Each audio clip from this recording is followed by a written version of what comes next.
bébé muke nanya betio yomoko tutanina mirandako.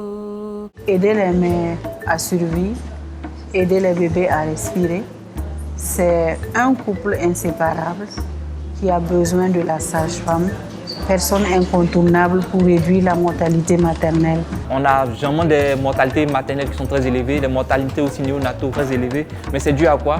Parce qu'on n'a pas cette pratique saine, ces petits topos qu'on nous a appris pendant cette formation pour vraiment réanimer les enfants, pour vraiment permettre aux mères de ne pas mourir à la suite d'une hémorragie. La première cause de la mortalité maternelle, c'est l'hémorragie.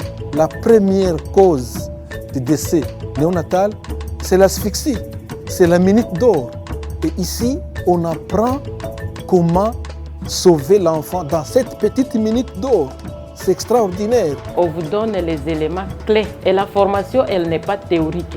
La formation, elle est pratique. Et la preuve en est qu'on peut vous apprendre tout de suite et après-midi, vous apprenez à quelqu'un d'autre. Ce qui m'a frappé, effectivement, c'est la simplicité et la pédagogie qu'ils ont utilisée pour nous apprendre en un record de temps. On est là pour attirer leur attention sur le geste qui fait la différence. Chaque geste qui est écrit, vous le voyez. La différence, c'est que c'est un mannequin. Mais sinon, c'est toute la maternité qui se déplace dans la salle de formation. Avec ces mannequins, avec tout ce matériel, tu as l'impression d'être vraiment en action dans un centre de santé. Ça permet vraiment aux praticiens, aux praticiennes de se sentir dans des situations réelles.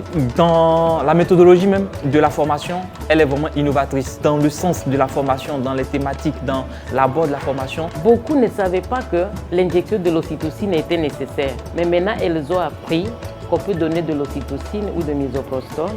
Elles ont appris que le massage utérin est très important. Elles ont appris que la vessie pleine aussi peut causer l'hémorragie. L'apprenant est appelé, est invité à changer son comportement, à renforcer ses compétences pour sauver toute une vie dans une petite minute.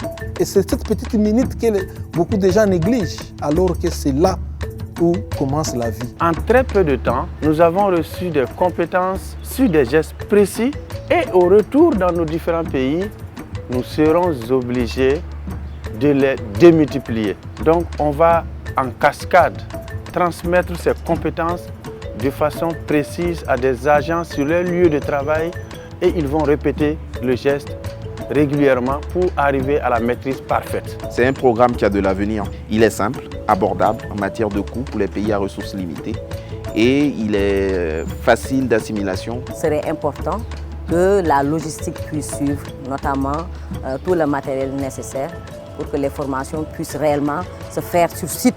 Et je pense qu'il faut développer cette approche. Ce que j'ai fait, je ne l'ai fait que dans un petit coin.